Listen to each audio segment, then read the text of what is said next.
Deus é misericordioso.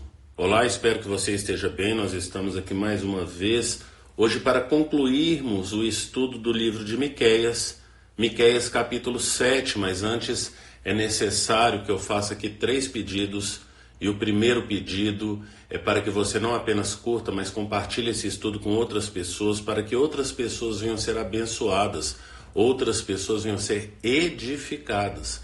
O segundo pedido é para que você adquira a Bíblia 365, porque através dela você vai ler um trecho do Antigo Testamento, um trecho do Novo Testamento, um trecho de Salmos e um trecho de Provérbios.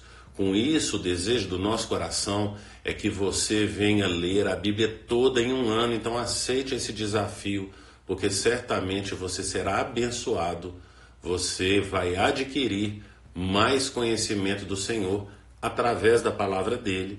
E o terceiro pedido é para que você participe de pelo menos um dos estudos que nós colocamos à disposição ali na igreja. Então temos estudos às segundas, às quartas, às quintas, aos domingos.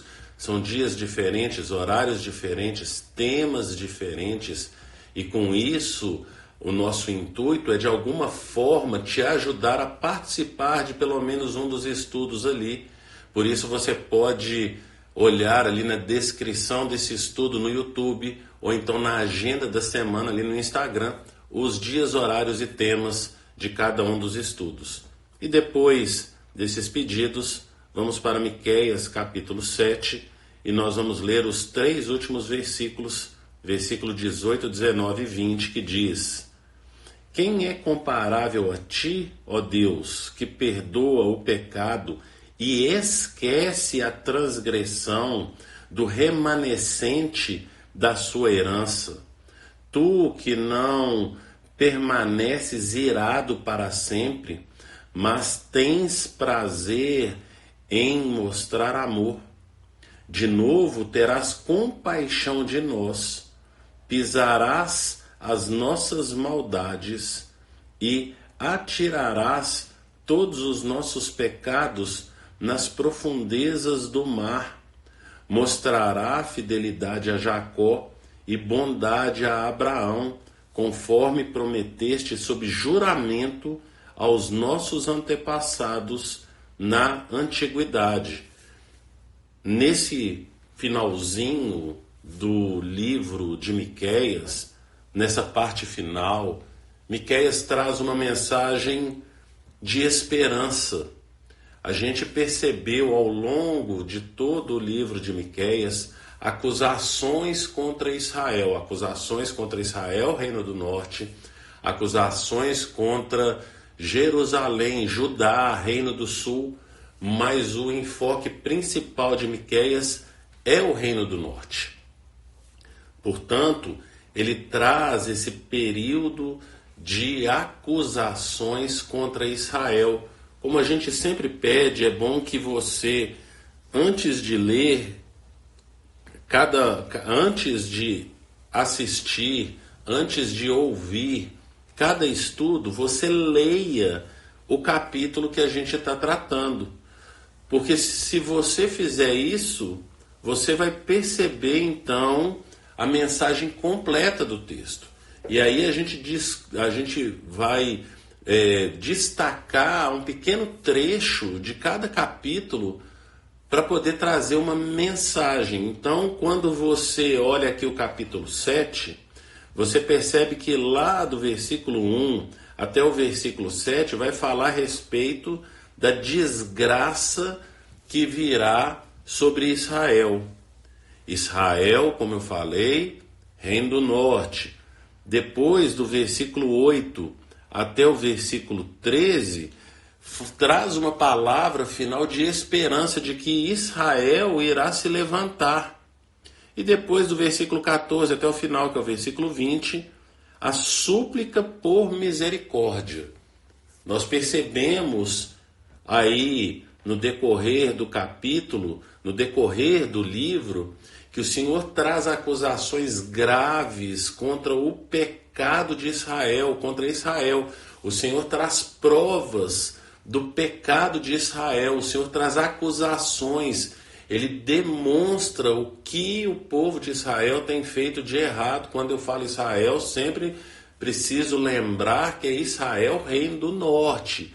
Houve a divisão do reino a partir de Salomão. Depois de Salomão, com Roboão, filho de Salomão, houve a divisão do reino de Israel. Foi dividido em duas partes. Então, a partir de Roboão, quando se fala Israel, referimos-nos ao reino do norte.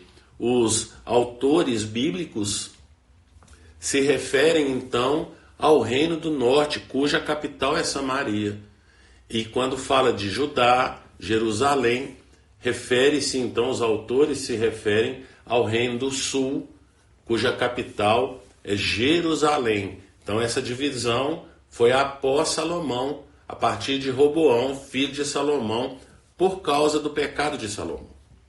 E o Senhor, ao longo então de Miqueias, ele vai trazendo acusações contra Israel e contra Jerusalém, mas principalmente contra Israel, reino do norte, e ele demonstra o pecado, ele traz a acusação, ele dá nome para o pecado do povo, geralmente, então, nessa classe dominante, aonde está a elite de Israel, a forma como eles praticam os negócios dele, e como eu já falei nos estudos anteriores, Deus sempre tem um lado, e o lado que o Senhor está é do lado do oprimido. Ele não compactua com o pecado do oprimido, mas defende o oprimido, porque o pecado dos dominantes de Israel vem sobre o povo, então, que é ali desprezado, que é marginalizado. O Senhor tem um lado, o Senhor está do lado do pobre, do estrangeiro, da viúva e do órfão, e ele deixa isso claro em todos os profetas.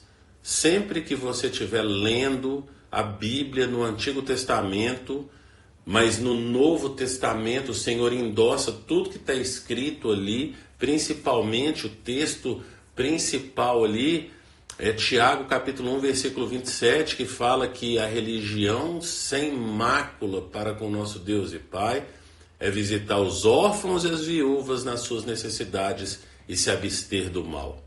Principalmente visitar o órfão e a viúva nas suas necessidades. Então, essa classe que é oprimida é do lado que o Senhor está, é ao lado que o Senhor defende. Ele defende o oprimido. E nós, como cristãos, fazemos o mesmo. Nós temos a mesma postura, porque essa foi a postura de Jesus. Jesus fala que ele não vem para os sãos, que ele vem para os doentes. Doente é aquele que assume que precisa de socorro, que precisa de ajuda. Portanto, o Senhor vai falar aqui, nesse trecho que nós lemos, algumas coisas. Ele vai falar que Deus, nessa súplica de Miqueias, né? É Miqueias, então, suplicando a Deus, ele vai falar que Deus é bondoso. Versículo 18, quem é comparável a ti, ó Deus, que perdoa os pecados e esquece as transgressões do remanescente da sua herança. Então, aqui, Miqueias está falando do remanescente fiel. Tem um povo que permanece fiel ao Senhor. O Miqueias permanece fiel ao Senhor. É esse remanescente da herança. São essas pessoas que são pecadoras, porque todos pecaram, como diz o apóstolo Paulo, todos pecaram. Romanos 3, 23. Todos pecaram. Portanto, Deus, ele é misericordioso e perdoa o pecado. Deus, ele não perdoa os nossos pecados se não houver confissão de pecado e abandono de pecado. E é muito importante eu estar aqui destacando isso, porque as pessoas acham que Deus perdoa a todos, e Deus não perdoa a todos. Deus perdoa a todos que se arrependem. A pessoa que se arrepende é aquela pessoa que, em primeiro lugar, reconhece o seu erro e, em segundo lugar, pede perdão a Deus para, em terceiro lugar, mudar a sua atitude. Portanto, é necessário a gente lembrar que, para o perdão de Deus, existe uma condição que é o arrependimento. Só que esse arrependimento não vem apenas de nós mesmos. É o Espírito Santo que nos convence do pecado. É assim que está lá em João, capítulo 16, versículo 8. O Espírito Santo nos convence do pecado, da justiça e do juízo. Então ele mostra para a gente o que nós temos feito de errado e qual que deveria ser o comportamento correto. O Espírito Santo nos convence do pecado que fizemos errado e o que deveríamos fazer correto, que é da justiça. O que nós devemos praticar, não praticamos e devemos passar a praticar. Miqueias, ele traz essa mensagem aqui e fala que isso da parte de Deus é demonstração de amor. Ele fala, tu que não permaneces irado para sempre, mas tem prazer em mostrar amor. O amor do Senhor foi demonstrado por nós na cruz do Calvário. Depois, no versículo 19, ele vai falar, de novo terás compaixão de nós, pisarás as nossas maldades e atirarás todos os nossos pecados às profundezas do mar. E é uma lembrança daquilo que Deus já havia feito no passado, porque no livro de Miqueias, o Senhor relembra coisas que ele fez no passado, que prometeu para Abraão, Isaque e Jacó. Por isso, aqui nesse texto, Miqueias está falando que os nossos pecados são lançados nas profundezas do mar, assim como o Senhor lançou nas profundezas do mar o exército egípcio que ia atrás de Moisés e todo o povo de Israel. Portanto, o Senhor fará a mesma coisa contra aqueles que nos acusam, os nossos pecados que nos acusam. Ele vai falar dos teus pecados, eu não me lembro mais, desde que haja arrependimento, como já falamos aqui anteriormente. E a terceira coisa que é necessário destacar aqui no versículo 20 agora, fala que mostrará fidelidade a Jacó, bondade a Abraão, conforme prometeste sob juramento aos nossos antepassados na antiguidade. E essa demonstração está em Jesus. O Senhor falou com Abraão, através de ti serão benditas todas as nações. Através de Jesus, todas as nações são benditas, porque a salvação não está presa apenas, vinculada apenas aos judeus, mas agora foi estendido para todo aquele que nele crê, tanto judeu quanto gentio. Para Deus não existe mais distinção entre judeu e gentio. É todo um só povo, é todo um povo de Deus, e o povo de Deus é através daqueles que aceitaram Jesus Cristo como Senhor e Salvador. E para isso é necessário reconhecer o pecado, confessar o pecado, abandonar o pecado e buscar uma vida de santidade. Pense nisso e que o Senhor te abençoe.